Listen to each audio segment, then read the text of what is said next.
그리고 연습하는 방법을 드릴게. 지금 이제 여러분 내신 필기를 복사해서 드리거나 아니면 저희가 이제 자료를 드렸을 때 이렇게 백지에다가 다 분석을 하셔야 돼. 자, 그럼 봐봐, 얘들아. 우리가, 자, 아까도 얘기했지만 1번, 내용. 2번, 내용 중에서도 주제가 있었고 세부 내용이 있었고 3번, 뭐 나온다고? 형식상의 특징. 얘는 뭐니? 가사잖아. 그럼 가사의 특징 적어주시면 되고 네 번째 뭐가 있니? 표현. 다섯 번째는 맥락. 아까 밑줄 그기 보셨죠? 그럼 봐봐. 정보를 같은 성격인 것들은 같은 색깔로 분류를 하는 거야. 그럼 예를 들면 저는 표현법 잡을 때 보통 녹색으로 분류를 하죠. 저는 내용을 잡을 때 보통 파란색 같은 걸로 분류하거나 강조하기 위해서 주황색을 쓰지. 여기까지 이해되셨어? 자, 그럼 봐봐. 이제 이런 내용들로 이제 갈 건데, 자, 형식은 가사기도 하지만 표현상의 특징으로 묶을 수도 있어. 그래서 여러분 딱 정하시면 되겠고, 초반에 딱 들어가자마자 여러분 확인하실 내용들을 제가 넘버링 해볼게. 적이 가는 적각시, 본뜻도 하다, 어쩌어쩌 얘기를 했고, 뭐뭐 하는 거라고 봐봐. 자, 본뜻도 한데, 이건 1번, 설의일 수도 있는데요. 아니면 그냥 대화일 수도 있어. 왜 그래? 봐봐. 저 이런 사람 어디 본 것 같기도 한데, 혼잣말일 수도 있고, 좀 본 것도 같은데? 라고 말을 거는 거라고 볼 수도 있는데, 생각을 해봐. 저기 가는 저 사람 본 적도 있는 것 같은데? 라고 얘기하는 상황을 생각해 보면, 혼잣말일 확률도 있고, 말을 건넬 확률도 있잖아. 이해됐어? 그래서 여기는 서리법도 되고 의문의 대화도 돼. 근데 확실한 건 이거. 해 다 저문 날에 누굴 보러 가세요? 너구나라고 지금 주고받았잖아. 즉 소통이 이루어졌기 때문에 여기서 고는 서리가 아니라 여기서 고는 무조건 대화죠. 의문이죠. 그러면서 여기에서 물어봤고 대답을 했으니까 묻고 답하면서 대화체가 또는 대화가 만들어진 상황이지. 그러니까 엄밀하게는 대화가 만들어졌고, 대화체라는 건 우리가 뭐라고 배웠어? 의지, 의도가 있다는 걸로 배웠죠. 그 다음에 대화적이라는 건 대화체와 대화를 포괄하는 개념이니까 여기까지 정리하시는 데는 문제가 없었을 거예요. 여기까지 됐습니까? 자, 그럼 봐봐. 여러분이 저랑 같이 이미 송민국을 수업을 들으셨기 때문에 얘가 뭐가 돼야 된다? 그냥 백지 상태에서 주르륵 이렇게 필기가 되셔야 된다요. 자, 내신 대비를 하시니까 내신 필기가 주르륵 되셔야 된다요. 여기서 여러분이 자꾸 실수하시면 안 되는 게, 제가 이거 분석해드리면요, 학교 내신 한 10배 정도 필기 분석해드릴 수 있거든? 그걸 좋다고 열심히 공부를 필기를 하시는데, 다시 한번 얘기한다. 그 의미 없어. 왜 의미 없냐? 어차피 안 나와. 그러니까 학교 내신 필기 기준으로 반복하세요. 대신에 혼자서 공부하는 게 힘들기 때문에 저랑 같이 공부를 하잖아. 그래서 제가 일단 대표 영상으로 찍어드리거나 수업을 하는 내용들은 대체적으로 내신 필기의 80%가 겹칠 거야. 자, 그런데 내신에 임박해서는 학교 선생님 진도도 나갔고 내신 시험 범위 좁혀놓으셨으니까 20%에 해당하는 디테일을 잡기 위해서라도 학교 내신 시험 범위가 나갔으면 학교 내신 필기를 가지고 정리하시고, 자, 선생님 저희는 3인국밖에 안 나갔어. 근데 송민국 나올 수 있지. 선생님 저희 만분가 나갔어요. 송민국 나올 수 있죠. 반대로 송민국을 다뤘으면 만분가도 나올 수가 있는 거거든. 그렇게 출제 가능성 있는 것들 제가 엮어가지고 분석을 이렇게 해드리고 있으니까 이런 식으로 배웠던 내용들 싹 한번 정리하시고, 됐니? 그러니까 백지복습을 하셔야 되고, 다시 한번 얘기한다. 여기서 백지복습의 싱크로율이 80% 이상, 안 보고 80% 이상 올라갈 때까지 반복해 주셔야 돼요. 제가 봤을 때는 보통 3회독 정도면은 돼. 그리고 지금 이제 여러분이 국어만 할 수 있는 건 아니잖아요. 그런데 미리미리 여러분이 내신 범위를 매주 정리를 해 놓으셨다면 시험 직전에 회독수를 더 높일 수 있게끔 연습이 되어 있을 거야. 그런 경우에는 5회독 이상이 돼. 그래서 보통 일반고 기준으로 전교 1등이다. 5회독 이상을 하고요. 3회독 이상이다. 그럼 전교 10등 안에 보통 들어요. 아시겠어? 그래서 회독수는 높여가셔야 되고 지금부터 부지런히 높여가세요. 왜냐면 해보면 알 거야. 한 번 할 때는 10시간 걸리던 게 두 번째 회독제는 6시간 정도로 줄고 세 번째 회독제는 3시간으로 줄어. 그러니까 예를 들면 이런 식이야. 지금 내신 기간 2주 남았다고 치자. 그럼 주요 과목들을 우리가 일주일 동안 한 바퀴 돌렸잖아. 그 다음 일주일 동안 두 바퀴를 더 돌릴 수가 있어. 그럼 토탈 3바퀴가 돌아요. 이해됐어? 그러니까 결국에는 반복의 힘이야, 내신은. 그리고 다시 한번 얘기한다. 영리한 친구들이 자꾸 반복하는 거 싫어하는데 그 인내심과 그 체력이 지금 길러진다고 생각을 해야 돼. 얘들아, 다시 한번 얘기한다. 내가 몸을 만들고 싶잖아. 운동을 해야 되는 거야. 식단을 해야 되는 거야. 마찬가지야. 너희 인생은 너희가 결정을 하면 돼. 어떤 인생이 되실지. 자, 나는 차은우가 되기로 결정을 했다고 치자. 뭐부터 해야 되겠니? 성형외과부터 가서 견적부터 받아야지. 돈 벌고 성형해야죠. 두 번째, 차은우는 몸도 만들어놨네? 그럼 식단하고 당장 헬스장 가야지. 그런데 나는 차은우 같은 인생을 살고 싶어 해놓고 맨날 방구석에서 과자 처먹으면서 커뮤니티 하고 있고 게임하고 있고 오늘 치킨 먹을까 피자 먹을까 이런 고민을 하고 있는 애가 그건 비정상이야. 그걸 모순이라고 하는 거야. 다시 한번 얘기한다. 결정하셨으면 그냥 하시면 돼. 자, 이 느낌이 아시겠어요? 자, 그 다음에 다시 돌아와서 자, 이제 이게 출제가 된다면 이런 식으로 출제가 될 수가 있는 거야.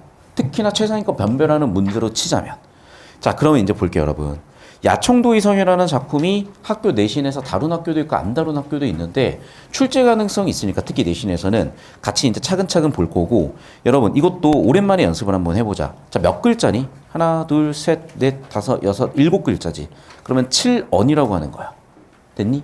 절구가 있고 율시가 있지. 절구는 뭐야? 4줄짜리야. 율시는 8줄짜리야. 그럼 몇 줄이야? 하나, 둘, 셋, 넷, 다섯, 여섯, 일곱, 8줄이야. 그럼 7원 율시가 되겠네. 여기까지 이해됐어? 이런 기본적인 한시의 틀도 배우셨고. 자, 그 다음에 얘네들은 가장 큰 특징이 운율이야.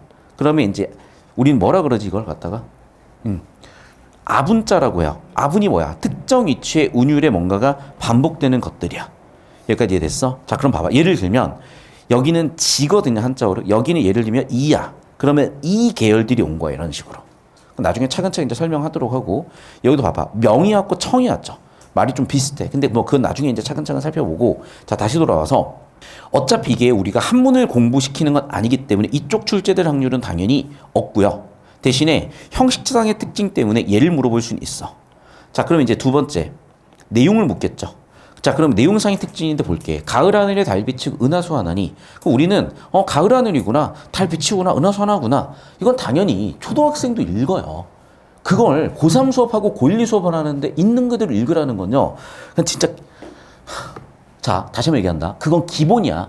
그 다음이 뭐야? 함축적 의미야. 함축적 의미를 파란색으로 볼게. 검정색으로 표면적 의미 들어와 있으니까. 그럼 봐. 가을 하늘 뭐가 있는 거야? 계절 의미가 있는 거야. 근데 봐. 가을 하늘이라고 하는 순간 머릿속에 딱 떠오르죠. 그걸 뭐라 그래? 계절 이미지라고 하는 거야. 계절 심상이라고 하는 거야. 자, 하늘은 당연히 뭐겠어? 시각이죠. 근데 그 가을 하늘에 달이 비쳤대. 그럼 봐봐. 자, 뭘 좁히고 있어? 달이 비치다라는 시각적 심상의 디테일도 있으나 뭘 알려주고 있어? 시간대가 좁혀지잖아. 가을보다는 훨씬 구체적인 시간대잖아. 하루에서도 달 비치는 시간대니까. 이해됐니? 그러니까 결국 뭐야? 계절 이미지도 있고 동시에 달이 비쳤다 시간도 있고 은하수도 시간에 관련된 거고. 그런데 봐. 그런 소재 디테일을 줌으로써 우리가 항상 촉발하는 부분은 뭐야? 시상의 환기 100%야. 내가 일본 여행을 갔다라고 하면서 얘기를 했을 때 벌써 그 상황이 그려지죠, 여러분. 벌써 그 상황이 딱 그려지잖아. 물론 저랑 똑같은 그림을 보고 있진 않아. 근데 내가 알바생하고 생각을 해봐. 야, 내가 이상한 사람이었으면은 대꾸도 안 하겠지. 좋겠냐? 바로 경찰 불렀겠죠. 한국인 이상한 짓 해요 이러면서. 분명히 나를 보고 웃었어요, 여러분. 분명히 나를 보고 웃었습니다. 얼굴이 웃겼든 생긴 게 웃기든 헤어스타일이 웃기든 그럴 일은 없겠지만 걔 눈엔 내가 잘생겨 보였든 어쨌든 웃겼어요. 어쨌든 웃겼기 때문에 웃고 있었어요, 서로. 자, 그럼 봐. 내가 그 얘기를 딱 하는 순간 머릿속으로 그려지는 것 자체가 시상의 환기야. 베이노란 인생의 시의 한 글귀를 여러분은 읽으신 거고 결론은 까였지만 그림이 딱 그려지신 거야. 그게 촉발이라고, 첫 번째 줄. 그러면서 어떻게 됐어? 자, 그날은 아름다운 밤이었어요. 그날은 아름다운 밤이었지만 까인 그날은 집에 돌아오고 싶은 밤이었을 수도 있지. 자, 그럼 봐 이제 나그네가 있는데 나그네를 그냥 읽고 계시면 안 되고 이 나그네가 누굴지 생각을 하셔야 돼요. 당연히 인물이야. 그럼 어떤 인물이겠어? 그렇지. 시적 화자겠지. 시적 대상일 수도 있겠지. 그러니까 얘는 벌써 중의적인 거야. 얘는 화자를 3인칭으로 표현했을 수도 있고, 맞죠? 아니면 just 대상일 수도 있어. 즉 경우의 수 두 가지인 거야. 그러니까 이런 식으로 읽어나가시는 거야. 이해되셨니? 그런 눈치가 필요하다니까. 자, 눈이 딱 마주쳤어. 저게 나를 싫어하는 눈빛인지 사랑하는 눈빛인지 호기심이 있는 눈빛인지 아셔야 인연도 만들어지는 거고 잘못된 번따를 하다가 깜빵 갈 일도 없는 거고. 이해되셨어? 그러니까 결국 경우의 수들이야. 그럼 봐봐. 나그네라고 딱 주어지면 왜 줬을 거야? 그 사람의 심정이 간절한지 누가 알아? 내가 알지. 그러니까 당연히 얘는 뭐일 가능성이 있어? 화자인데 3인칭으로 표현했을 가능성도 있고, 아니면 진짜 그냥 아무 상관없는 대상의 감정이었을 수도 있어. 누군가의 감정을 내가 상상한 걸 수도 있어. 자, 그런데 봐봐. 돌아가고픈 심정을 우리는 한마디로 뭐로 바꿔 쓰지? 그리움이죠. 이해됐어? 그러니까 이걸 자꾸 내신 필기를 외우시기도 하셔야 되지만, 외우는 것만으로는 절대 못 뚫고 가. 저 윗레벨까지. 자, 그럼 봐, 얘들아. 위쪽에, 앞쪽에 주어진 게 뭐야? 선경이죠. 뒤쪽에 주어진 게 뭐야? 후정이죠. 이게 바로 선경후정이야. 자, 그럼 봐. 벌써 정보가 뒤지게 많잖아. 그럼 어떻게 해야 돼? 이걸 우다다 나열을 하셨지만 정리를 해주셔야 돼. 자, 적 따라오세요. 자, 다시 한번 얘기한다. 여러분 학교 시험에 저 야청도의사 출제될 확률은 20% 이상이야. 자, 그러면 저기 야청도의사에 자, 1행을 자기가 정리를 한번 해볼게요. 자, 1행의 첫 번째 출제 포인트는 뭐야? 계절 이미지야. 그 계절 이미지에 해당하는 단어를 적어보자. 그게 바로 뭡니까? 가을 하늘이죠. 그래, 얘들아. 이게 바로 뭐야? 내신, 서술형 또는 단답형이잖아. 맞니? 두 번째, 시간 정보를 알 수 있는 게 뭐니? 달, 은하수죠. 세 번째, 시상의 촉발이 뭐지? 일행에 나와 있는 가을 하늘, 달, 은하수 같은 선경을 제시한 거죠. 자, 그럼 봐봐. 2행까지 가니까 일단은 다시 첫 번째 1, 2행에 엮어서 전개 방식이 보여. 그 전개 방식은 뭐야? 1행에서 뭘 줬고? 선경. 2행에서 뭘 줬고? 후정. 그래서 여기다가 선경이라고 쓰시고 여기다가 후정이라고 써주시면 딱 되죠. 자, 그 다음에 두 번째. 그러면 그 정서의 주체가 누구야? 나그네죠. 근데 나그네의 경우의 수는 뭐야? 화자를 나그네라고 3인칭으로 표현했을 수도 있고. 자, 다시 한번 얘기할게. 지금 이것도 누굴 탓하겠어. 내가 할게 그냥. 내가 설사 치울게. 잘 봐, 얘들아. 첫 번째 인칭, 두 번째 인칭, 세 번째 인칭인 거야. 인칭이라는 게 뭐야? 사람을 칭하는 거야. 왜 칭해? 첫 번째 인칭은 뭐겠어? 기본적으로 대화 상황이에요. 봐봐. 자, 자아가 있잖아. 그 다음에 타인이 있잖아. 자, 그러면 기본적으로 내가 말을 하면은 주체적인 역할을. 그래서 당연히 얘기하지만 화자를 첫 번째 인칭으로 놓고 보는 거야. 우리 그래서 영어에 I, my, me 외우셨잖아. 그럼 이 I가 뭐냐? 나잖아, 나. 일단 세상은 나 중심으로 돌아간다고 다들 생각을 하고, 그러면 나라는 자를 가지고 첫 번째 인칭을 당연히 만드셔야죠. 그 다음은 내 얘기를 안 듣고 있는 저 멀리 있는 길 가는 예쁜 누군가한테 얘기를 해야 되겠니? 이 자리에서 열심히 제 수업을 듣고 있는 우리 학생들을 위해서 얘기를 해야 되겠니? 두 번째 인칭은 그래서 뭐겠어요? 당연히 청자겠죠. 청자는 그래서 뭐가 되는 거야? 당신, 유가 되는 건데, 너가 되는 건데, 다시 한번 얘기하지만 이 당신이라는 뜻은 할아버지 당신이라고 높임의 3인칭으로도 쓸 수 있다 그랬지. 제발 그만 틀리자. 당연히 당신은 2인칭이기도 해. 근데 2인칭 당신은 초등학교 들어가기 전에 영어 유치원에서 배운 지식을 어떻게 평생 그대로 안 바꾸고 쓰니? 우리 유치원생이 아니잖아. 그러면 3인칭 아버지 당신, 할아버지 당신, 3인칭이구나라고 읽어내야 되는 건데, 선생님, 당신은 2인칭인데 어디서 배우셨는데요? 킨더가든에서 배웠어요. 같은 얘기를 자꾸 하고 있다고 지금. 세 번째 볼게요. 세 번째 인칭은 뭐겠어? 대화 참여자가 아닌 애들이야. 이해되셨어? 자, 그러니까 정보 분류가 되셨잖아. 여기는 대화 참여자구나. 여기는 대화 참여자가 아니구나. 여기 C는 컴포먼트리 셋. 6건 여집합의 C를 제가 적어드린 거야. 이렇게 정보 분류까지 당연히 되셔야 되는 거고. 자, 그럼 되셨으면 화자, 그 다음에 3인칭일 수도 있겠고, 아니면 말 그대로 어떤 대상, 즉 봐봐. 화자와 같은 존재일 수도 있고 아닌 존재일 수도 있다는 거야. 됐니, 여기까지? 그럼 이 사람이 가지고 있는 감정은 당연히 뭐였어요? 세 번째, 그리움이죠. 됐니? 그러면 여기서 이제 한 발 더 나가 볼게. 자, 지금 일단 시각 정보에서 이렇게 나왔잖아. 네 번째 이제 또 출제 포인트. 시각 정보에서 시각적 심상에서 여기까지 왔죠. 됐어, 여기까지. 필기 정리하시고 다시 한번 얘기한다. 예시를 보여드리는 거야. 이거 이렇게 디테일하게 해봐야 야청도 이성 나왔을 때 이거 다 외워서 어떻게 푸니? 그러니까 시험범위 안 된 거는 이렇게 한두 번 정도 정리하고 끝내시고, 자, 한 번 정리했다 나는 같이 복습은 해. 그걸로 끝내. 그 시험 상황에서는 그 다음 피지컬로 승부 보는 거야. 여기서 막 이걸 다 외워야지. 시간 없다. 자, 내신 대비로는 5번, 10번까지도 반복하시는 거야. 근데 여러분 단순하게 생각을 하자. 다시 한번 얘기할게. 볶음 만들고 싶으면은 식단하시고 운동하시는 거야. 좋은 대학 가고 싶으시면은 그냥 공부 10번 반복하시면 돼. 별거 없어. 인생 별거 없어. 그렇게 단순하게 건조하게 받아들이세요. 하기 싫을 필요도 없고 그냥 하시면 돼. 자, 계속해서 볼게.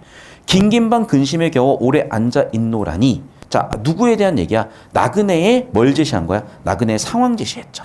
호련히 세모칠게. 정보가 흐름이 딱 바뀌는 거니까. 문득 누가 보였어? 예쁜 알바생이 보였어. 문득 이웃집 여인의 다듬이 소리가 들렸어. 자, 내가 또 이제 그 상황을 설명을 할게. 내가 왜 갑자기 사랑에 훅 빠졌냐? 금사빠야. 제가 왜 사랑에 훅 빠졌냐? 아니, 애가 키가 제가 180이 조금 안 되는 거 알고 있죠? 180이 조금 안 돼요. 애가 그래서 키가 엄청 컸어. 근데 이제 저보다 이제 머리 하나가 없는 키 정도로 컸어. 근데 애가 진짜 조그만 애인데 애가 어느 정도였냐면 쟁반이 이만한 게 있는데 여기다가 깜짝 놀랐어. 그릇을 산더미처럼 쌓아가지고 가. 난 그 생활력이 반했어요. 야, 얘랑은 진짜 지옥 불구덩이 들어가도 살아나올 수 있겠다 싶은 강인함.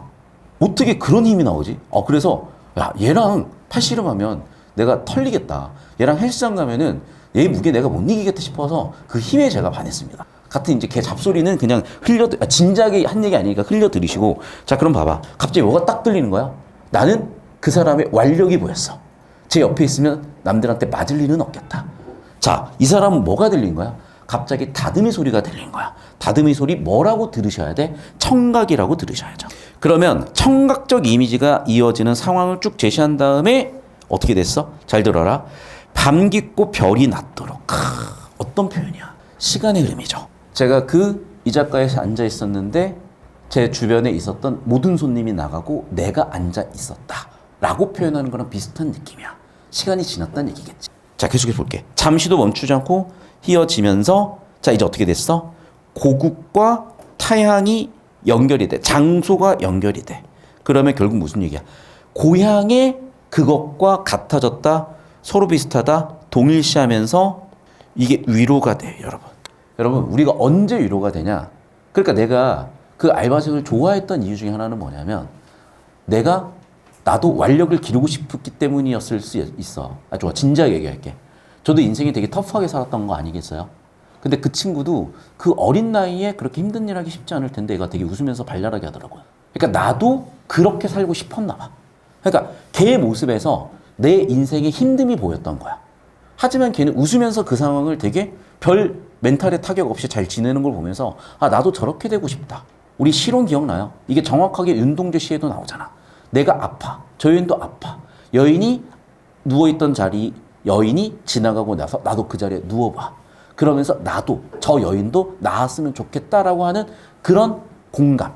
이해됐어? 그러니까 사랑이라는 게 여러 가지 형태로 존재하는 거거든. 그러니까 어쩌면 나는 그 친구를 사랑한 게 아니라 공감했을 수도 있는 거겠지. 여기도 마찬가지야. 이 사람은 그 여인이 물론 마동석이 다듬이 두들기고 있었을 수도 있어. 마동석이 사람을 패고 있는 소리였을 수도 있어요.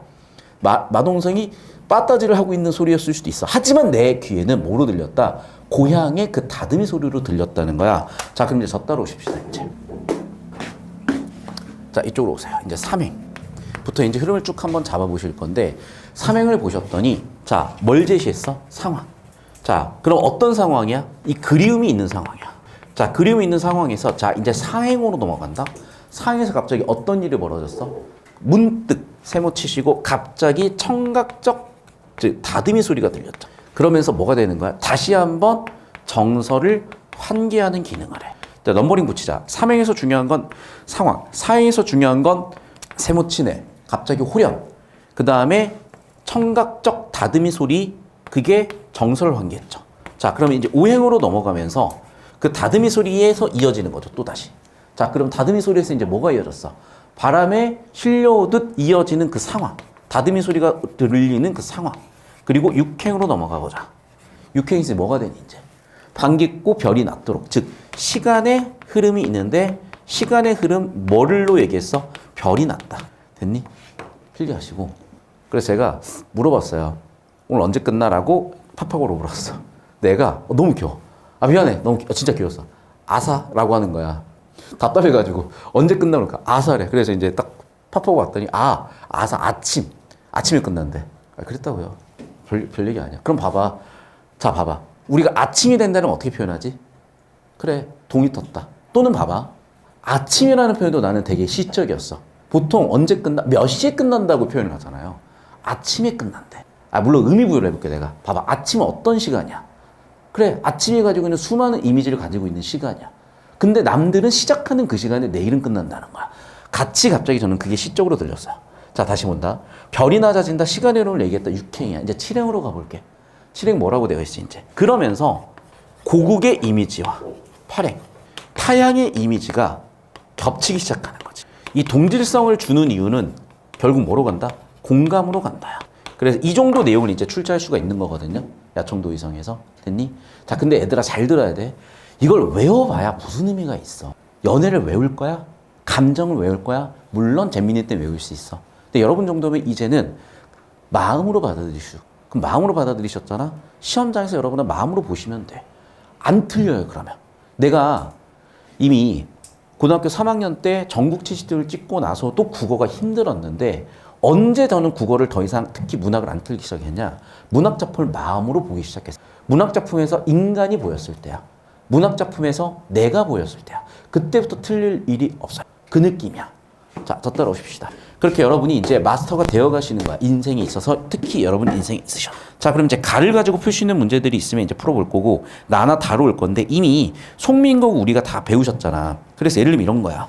뭐 춘하는 고열 어찌 지내시고 추일 동천 뉘라서 매셨는고 자 이런 걸 우리는 뭐라고 하지? 대꾸라고 하지. 왜 대꾸야? 꾸가 대응되면 대꾸야. 근데 꾸의 대응이라는 게 꾸라는 건 여러분 내용적으로 형식적으로 두 가지를 의미한다 그랬죠. 그래서 형식상 즉 문법 구조상 대꾸일 수도 있겠고 내용상 뭔가 교집합이 있을 수가 있어. 예를 들면 봐봐. 춘한, 추일.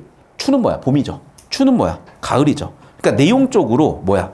계절이라는 내용적인 대응이 있는 거지. 근데 봐봐. 춘한 고열은 주어는 어찌하여 지내시며 동천은 뉘람에 매셨는고 주어 서술어 구조로 문법 구조도 대응되고 있어. 그래서 내용적으로 형식적으로 대응이라서 이런 걸 대꾸라고 한다는 거야. 뭐 그럼 이런 부분도 출제가 될 수 있겠죠. 근데 이미 우리가 다 알고 있는 내용들일 거고 연습이 되셨으니까 넘어갈 거고 자 마지막 이상의 조춘전묘 이제 예시로 한번 볼 텐데 제가 얘기하는 이유는 잘 들어라.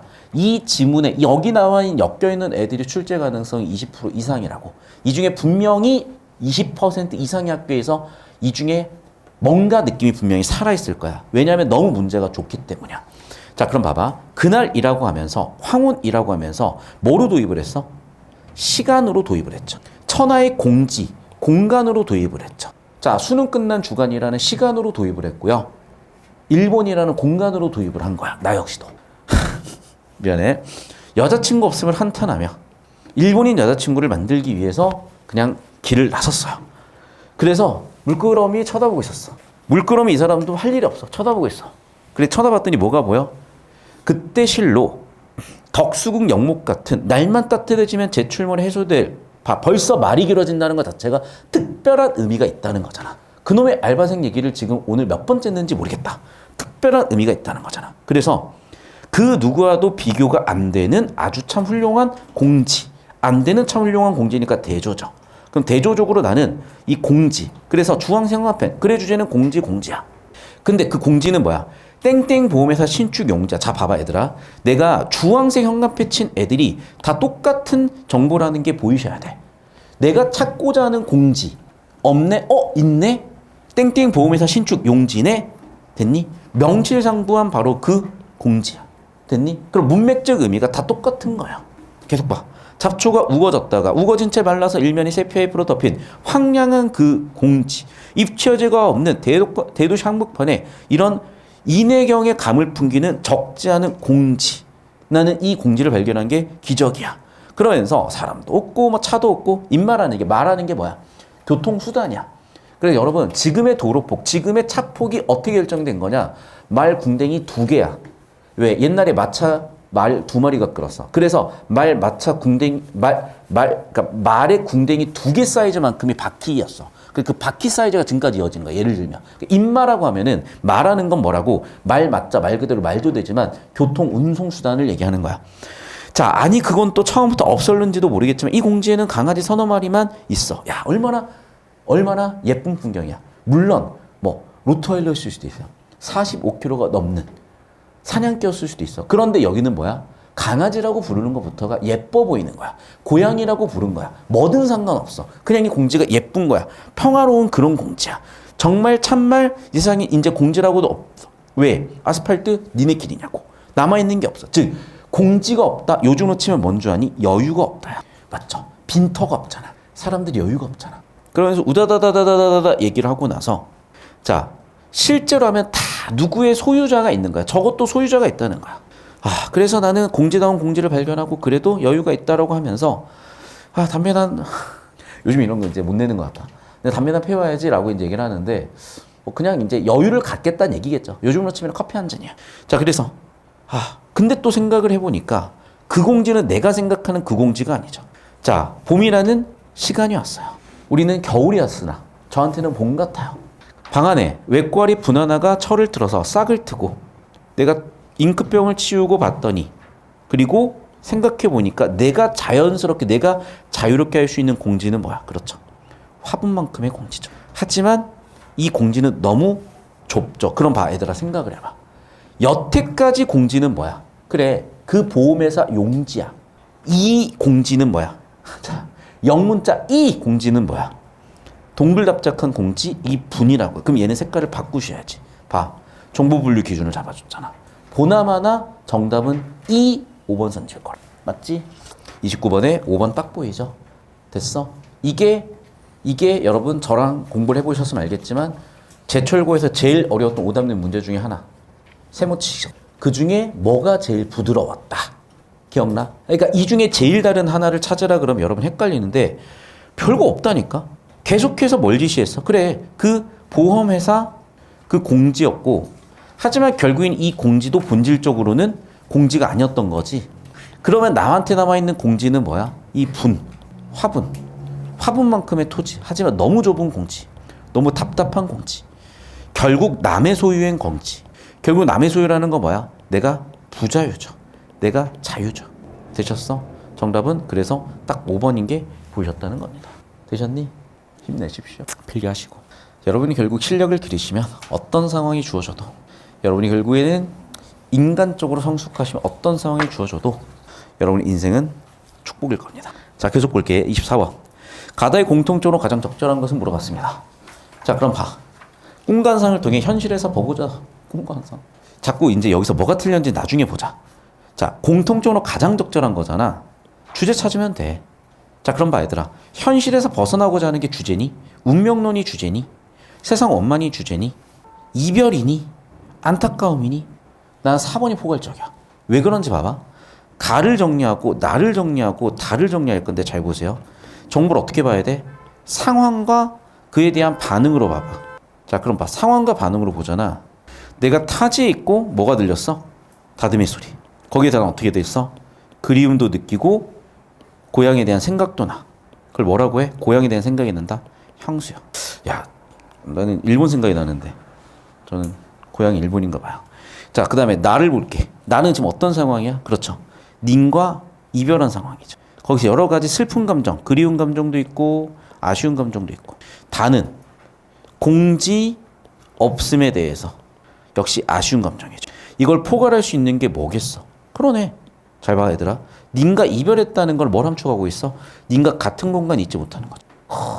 타지에 있다 뭐야? 고향이 있지 못하, 바라는 공간이 있지 못하. 공지 없음, 바라는 공간이 있지 못하. 정답 4번이죠 그럼. 알겠어? 이렇게 읽어내시는 거야. 내가 지금 바라는 공간은 어딜까? 그 이 작가야. 예를 들자면 됐니? 저는 안타깝진 않아요. 저한테는 희망입니다. 12월 달을 기다리고 있어요. 자 25번 문제 볼게. 가의 시어에 대한 적절한 감상. 달과 은하수는 시흥을 불러일으키는 배경이다. 봐봐. 자, 시흥을 부른다. 자, 부른다는 단어를 우리는 뭐라고 쓸 수 있죠? 환기. 시흥은 정서. 그러니까 정서환기라는 단어를 이렇게 바꿔 쓸 수 있는 거죠. 자, 그럼 뭐로써? 달과 은하수? 선경으로서 불러일으킬 수 있다. 그러니까 이걸 자꾸 선경우정이라고 쓰지 마시고 성경우정이라고 이해해서 써주시면 좋겠어. 성경우정이라고 외워서 쓰지 마시고 성경우정이라고 이해해서 쓰시면 좋겠다고. 두 번째, 다듬이 소리 역시 마찬가지 청각적 정보로서 화자의 정서를 환기했다. 자, 근데 애들아 잘 들어야 돼. 모든 시는 화자의 정서 때문이야. 모든 시는 시흥 때문이야. 모든 시의 정보는 심화가 될 수밖에 없어. 내가 빨간색 앞에는 그냥 100% 맞는 거니까 판단하지 마세요. 내신에서는 마이너스 1% 해줄게. 그래서 내신에서는 조금 다를 수가 있는데 당연히 내신 필기가 절대적인 준거니까 내신 필기 절대로 준거로 푸시되 혹시라도 여러분께서 애매한 상황이다, 처음 보는 거다, 그냥 이런 건 100% 맞는 거야. 자, 그 다음 봐봐. 바람. 바람은 여기서 내신 문제야, 사실상. 어떤 역할을 하고 있어? 다듬이 소리를 화자한테 전달해주는 역할을 하잖아. 전달해주는 역할을 한다. 우리는 먼개체, 매개체라고. 됐니? 그래서 매개체 역할을 하지 구속에서 벗어난다. X 정답 3번 끝인 거야. 자, 내가 아까 얘기했었죠. 별이 낮아진다, 시간의 흐름을 의미한다. 서로 비슷하다, 중첩된다. 그래서 뭐가 한기됐다? 고향이 한기된다. 여기까지 되셨어?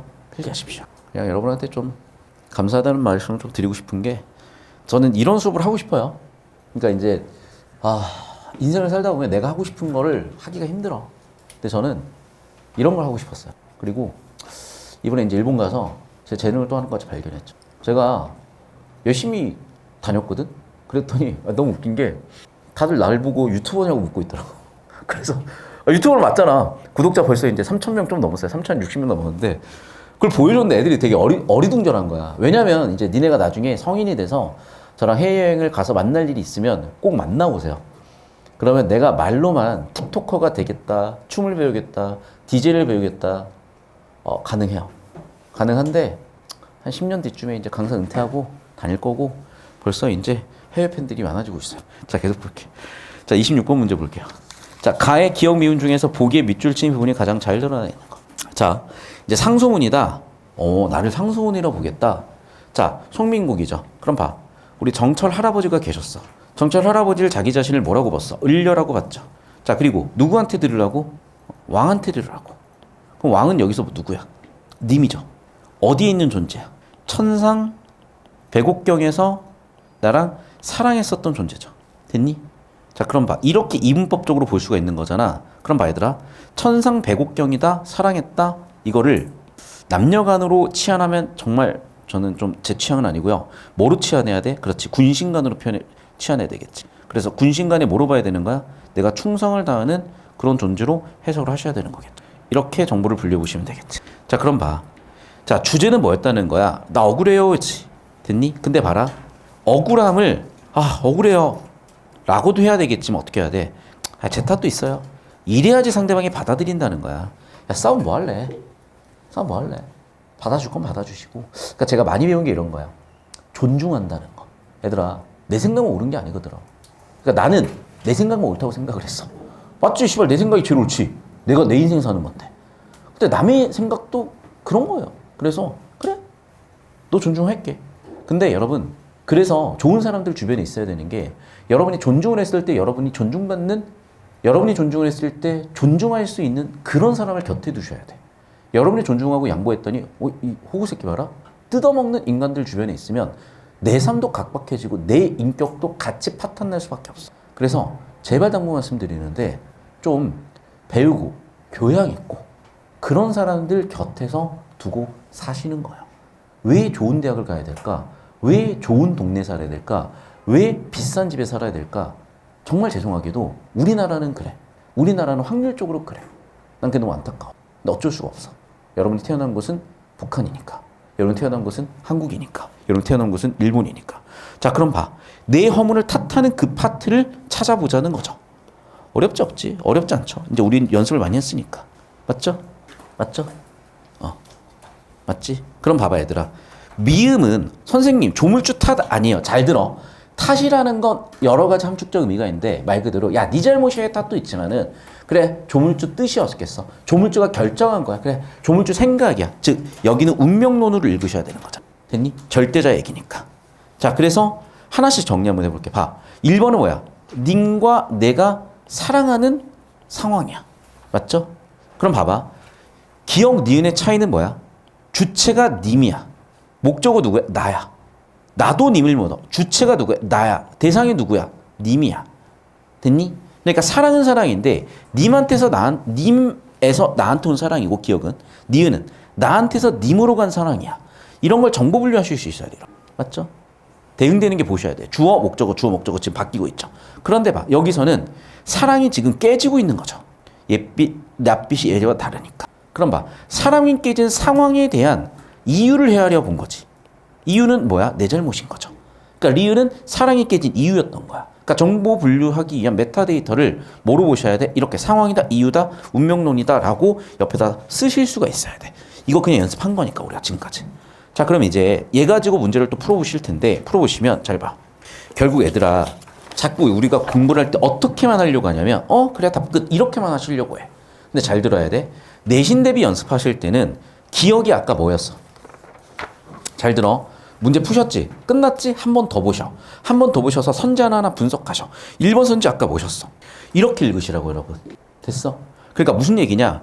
4번 선지 풀고 끝나는 게 아니야. 내신 대비는. 선지 하나하나 분석을 하시면 이렇게 되시는 거야. 됐니? 이걸 내는 거야. 그러면 자 봐. 우리 예상 문제는 4번을 정답으로 했지만은 4번을 옳게 고쳐놓고 5번을 정답으로 할 수도 있고 1번을 정답으로 할 수도 있는 거잖아. 얼마든지. 밑줄을 다른 데 줄 수도 있는 거잖아. 이해됐어? 이렇게까지 디테일하게 분석을 고민을 해주셔야 돼. 이런 어떤 사소한 하나하나가 여러분 그 순간순간에서 여러분이 성장하는 거예요. 여러분 스스로 결정하세요. 여러분의 외모를, 여러분의 미래를, 여러분의 인생을. 그리고 이 순간을 그렇게 채워나가세요. 어느새 그러면 달라져 있을 거야. 자, 27번. A와 B에 대한 설명. 자, A, B. 자, 봐. 뭐냐라는 건데, 자, A는 보니까 뭐야? 그냥 걱정이에요. B는 뭐야? 이것도 걱정이네. 왜 걱정했어? 싹을 잉크병이 막고 있었으니까. 그러니까 그 싹을 잉크병이 막고 있었으니까 잉크병을 치웠죠. 두 번째, 낙엽을 걷어서 보살펴줬죠. 맑은 물을 줬죠. 즉 뭐 하는 거야? 그 싹을 보살펴주는 거지. A도 님에 대한 걱정이지. 그럼 A, B 둘 다 공통점은 뭐야? 대상에 대한 걱정, 대상에 대한 사랑, 대상에 대한 애정. 이해됐어? 즉 뭐야? 애정이라고 여러분. 관심과 애정이라고. 이해되셨니? 자, 계속해서 이제 보겠습니다. 28번. 현대인이 신경질을 않는 까닭. 바로 문명 때문이다. 그러니까 왜 그러냐면 이런 거야. 우리가 편해지기 위해서 문명을 만들었는데 그 문명이 우리를 파괴하기도 해요. 자, 예를 들면 이런 거다. 우리가 원시시대에 노동을 3시간만 하면 됐어요. 평균적으로. 사피엔스에 나오는 얘기야. 총균수에 나오는 얘기야. 여러분 지금 노동 몇 시간 하고 있죠? 아침 10시에 오기도 힘든데 맨날 늦게 와놓고 오늘부터 갑자기 정시 오자네? 오세요 좀. 앞으로 저도 정시 와 있으니까. 자, 두 번째. 그럼 아침 10시에 와서 클리닉 11시에 끝나. 그럼 나는 하루에 몇 시간 일하겠어? 정확하게 13시간 플러스 알파예요. 옛날엔 3시간만 해도 되는. 그럼 봐. 이놈의 문명 때문에 우리가 이렇게 힘든 상황이 벌어졌다. 첫 번째 이유야. 그러면 왜 그렇게까지 하냐는 거죠. 끊임없이 확대 재생산되는 욕망의 창고 때문이야. 두 번째는 뭐냐. 자, 내가 남들은 그렇게 보였나 봐요. 돈 때문에 하는 걸로.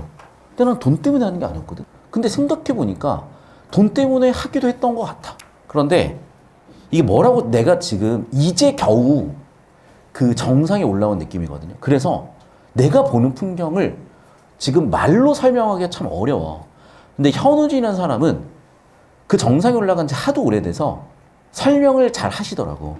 아, 내가 지금 강사 일타가 됐다는 건 아니에요. 근데 내 인생에서는 정상에 올라간 상황이야. 그래서 드디어 보여, 풍경이. 현우 선생님이 얘기하면 100% 공감되는 그 풍경이 보여. 아마 저도 1년, 2년, 3년 뒤에는 그 비슷한 언어적 표현을 할 수 있을 것 같아. 왜냐면 드디어 이제 제 인생의 정상에 올라와 있고, 옛날에는 정상에 올라가다 우다다 떨어지고, 그 뭐냐, 그거. 맨날 이제 그 돌멩이 올라가는 애 있잖아. 프로메테우스. 아닌가? 시지푸스. 아, 시지푸스다. 죄송해요. 시지푸스라고 해서 맨날 그 돌멩이로 올라가면 정상에 또 떨어지는 그런 형벌을 받은 그리스 신화, 그리스 신화의 인물이 있는데, 저는 이제 지금 뭐냐. 아, 내가 드디어 정상에 안정적으로 서 있구나. 라는 느낌이 지금 드는 상태거든요. 다시 한번 얘기한다. 자, 그럼 봐봐. 우리가 힘든 이유가 뭐냐면, 문명 때문이고 욕망 때문이에요. 근데 문명에서 나갈 수는 없어. 어떻게 할 거야? 근데 되게 웃긴 게 뭔지 알아요? 내가 해외여행을 가잖아. 그게 문명에서 나간 거야. 봐봐. 우리의 속세는 어디야? 지금 여기죠. 그러니까 내가 산에 들어가도 절에 들어가도 이놈의 것 때문에 속세랑 단절이 안 돼. 근데 내가 해외를 나가잖아. 나는 억지로 한국말 안 들리는 데로 가요. 그럼 완전 탈속이야, 그 공간이. 나는 너무나 재밌었던 게 일본 오사카에서 제일 사람이 많은 데가 우메다라는 곳이거든. 거기에서 사람 제일 많은 데서 이렇게 앉아가지고 그냥 음악 들었어요. 너무 좋더라고. 스타벅스에서 아메리카노 하나 딱 시켜놓고 그냥 음악 들었어요. 너무 좋았어요. 1시간 동안. 그게 탈속이야. 지금으로 치면. 그럼 봐. 그 어떠한 욕망도 없는 상태. 그러다 보니까 신경증이 치료가 된 것 같다. 그리고 그 빈 구석을 메우고 타오르는 것은 우라통 터지는 그거래. 그러니까 우리가 왜 화가 많은지 생각을 해보잖아. 3가지 이유 때문인 거야. 첫 번째 문명, 두 번째 끊임없이 확대 재생성되는 욕망. 욕망 자체를 부정하지 마세요. 사실 그 욕망이 가장 순수하고 가장 순수하게 우리를 살게 하는 이유기도 해. 그럼 나의 욕망은 뭐냐? 내 인생의 정상에 서보는 거야. 두 번째, 내 인생의 정상에 서서 나라는 사람의 윤곽을 정확하게 인식하는 거야. 그리고 나서 세 번째, 이 무대 위에서 공연을 하는 거예요. 저는 공연을 하고 싶어요. 저는 가수가 되고 싶기도 했고 댄스 가수가 되고 싶기도 했는데 내가 노래를 진짜 못하거든. 근데 노래를 못해도 되더라고. 내가 디제잉을 하면 되더라고. 디제잉 믹싱을 하면 되는 거야.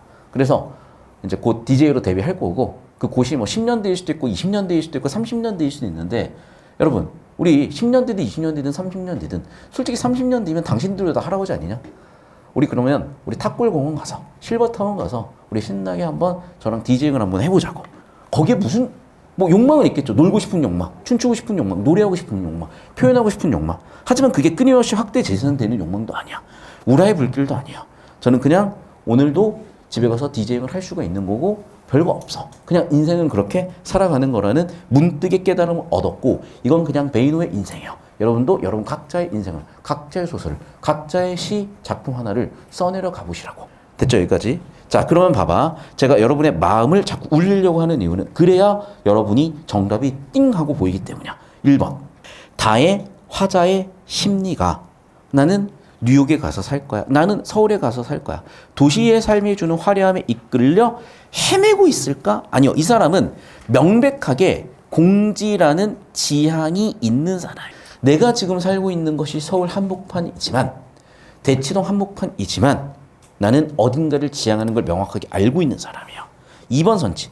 전통적 가치가 배척되는 근대사회를 보고 비애감. 자, 이렇게 해석할 수도 있거든. 자, 자꾸 어그로 끌리지 말고 핵심만 보자. 이 사람은 뭐야? 공지가 없는데 이 사람은 공지를 추구하죠. 다시. 공지가 없는 상황에서 공지를 추구하고 있죠. 됐니? 그럼 봐라. 물질적 가치가 중시되는 도시 문명에 대한 불만과 피로감. 왜? 그게 바로 공지가 없는, 즉 여유가 없는, 즉 보기 내용에 나와 있는 대로 문명이자 욕망이자 울화 같은 게 있는 그 공간에서 나는 공지를 추구하고 있다. 자, 잘 모르시겠으면 집약되는 부분을 보세요. 집약되는 부분을 볼까? 자, 봐라. 그러나 너무나 좁다라고 답답함을 느끼고 있죠. 자, 그럼 봐. 다시 돌아와 볼게. 여러분의 감정선을, 타인의 감정선을 정확히 읽어볼게. 이 사람은 헤매는 게 아니라 공지를 지향하고 있다니까. 맞죠? 두 번째, 전통적 가치가 배척되는 근대사회. 자, 이거는 정확하게 이렇게 들어와야 되더라. 전통적 가치가 배척되는 근대사회라면 예를 들면 여기는 자본주의야. 여기는 자본주의가 아니야.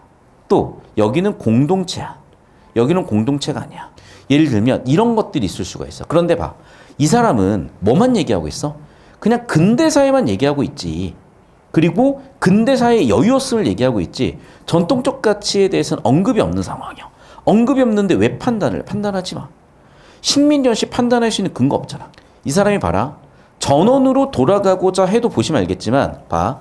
도시 문명의 문제를 알고 전원으로 가야지. 근데 그 전원도 결국에는 누군가의 소유잖아.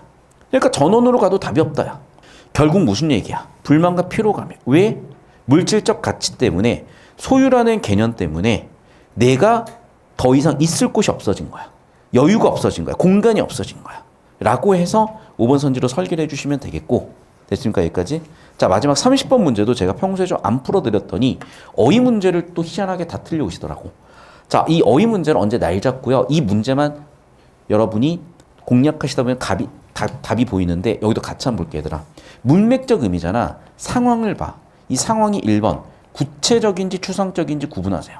두 번째 주어, 필수 부사어, 목적어 서술어, 기타 등등의 관련된 요소나 정보들을 한번 엮어보시는 거야.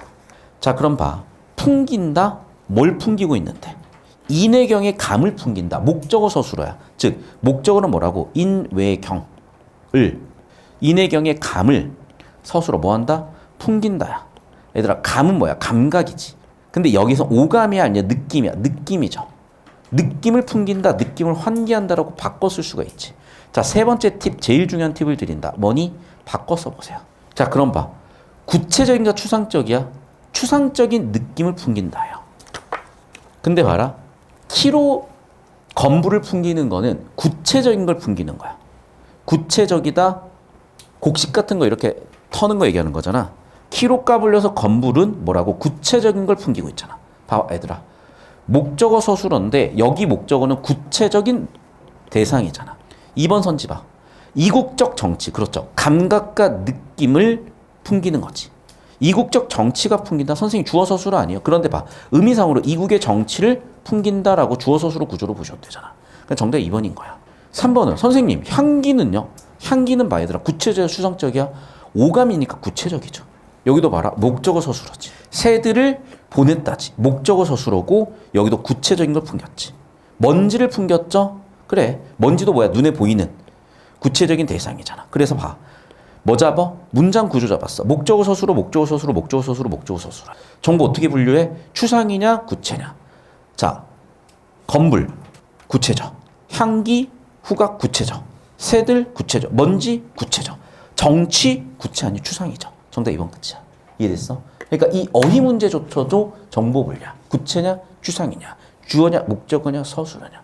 이해되셨어? 그래서 어휘 문제를 자꾸 감각으로 맞나 틀리나 바꿔서 그냥 보시는데 제일 빠른 방법은 바꿔보시는 거고 바꿔도 잘 안 보일 때는 지금 것처럼 문장 구조를 잡거나 정보 분류 기준을 잡아보신다는 거야. 그럼 깔끔하게 답이 딱 떨어져요. 됐니 여기까지? 자, 정리하시고 저 따라오세요.